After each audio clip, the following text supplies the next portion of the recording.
Ahliňize salam, kanala hoş geldiniz. Bugünkü video sapamızda internet yükleme dolandırıcısı yani internet download manager programmasını öğreniriz. Yani bu programma internetten malumatları tez ve ansat yükleme için en gowy programmaların biridir. Programmanın linkini videonun aşağında apsaniyede belirlep geçer. Şol yerden yüklep bilersiniz. Yükleğinizden sonra programmanın kompüterinize kurnayanız. Kurulması öğrenen saat yani adet programmalar yani.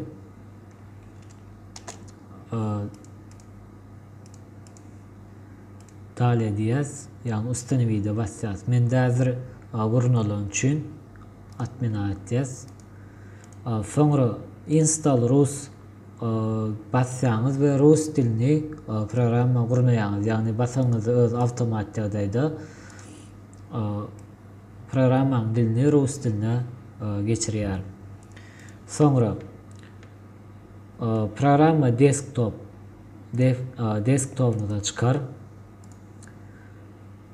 Sonra browserimizi açacağız.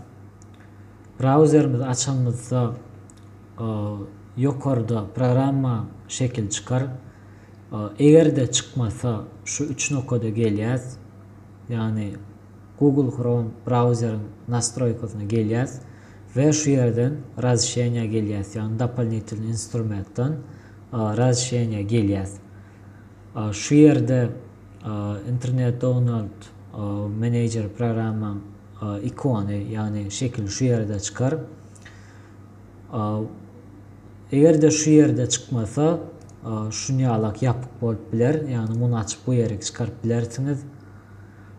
Eğer de bu yerde hem yok bolsa yani bu yerde hem çıkmayan bolsa yani şu sözü kopyalay edeceğiz.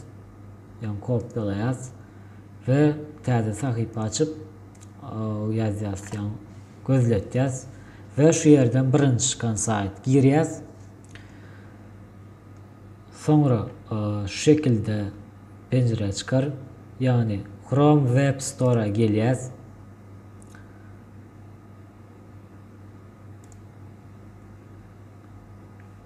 Sizde eğer de şu tayda yok bolsa ustanevi deyip çıkar.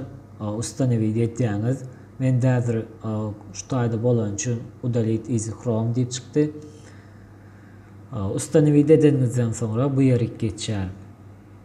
Şimdi menüden çıkacağız. Programma girenimizde programmanın sağlama yer var yani raspsane bölümünde file очередь yani bu yerde size 4 tip kırkıdır. Bu yerini bura geçireceğiz. Применить edeceğiz. Sonra gelin hazır YouTube platformasını yani programın işletme için YouTube platformasından bir video yüklep görelim. Yani Yol Bilet kanalından.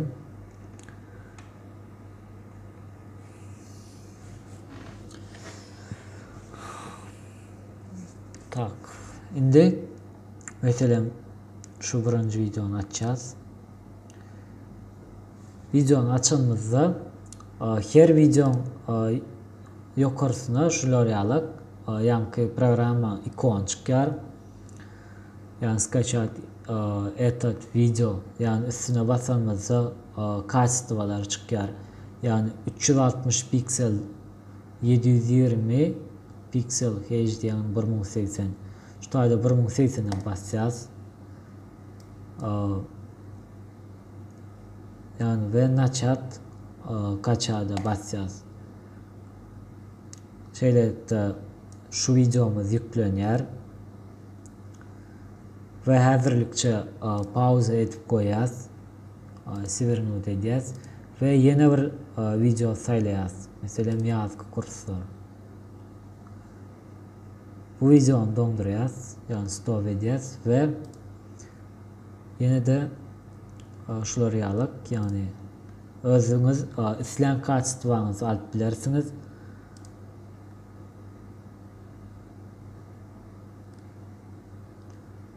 Bu videonu hem pauza edýäs ve sivernut edýäs. Yine de 3. videonu hem yükleýäs.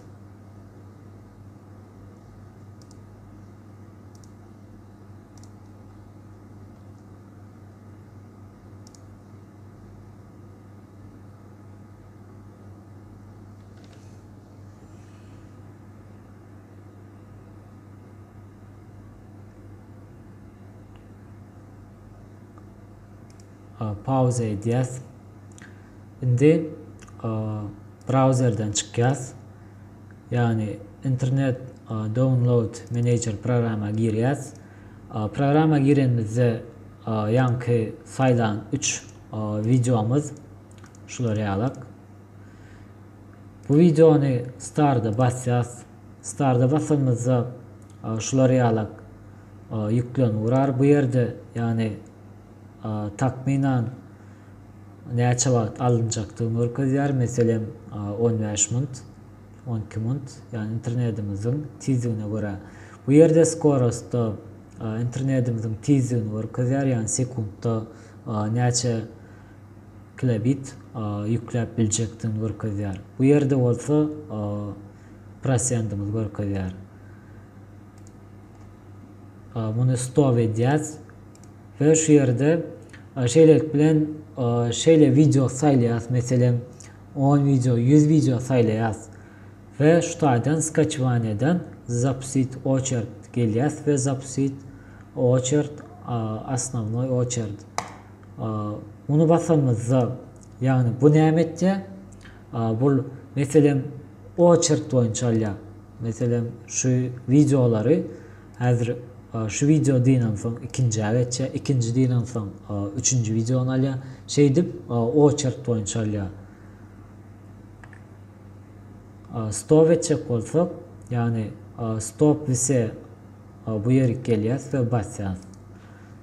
Şeyler bilen bu video sapamyzyň soňuna geldik. Indiki video sapaklarymyzda görüşýänçe hoş, sag bolun.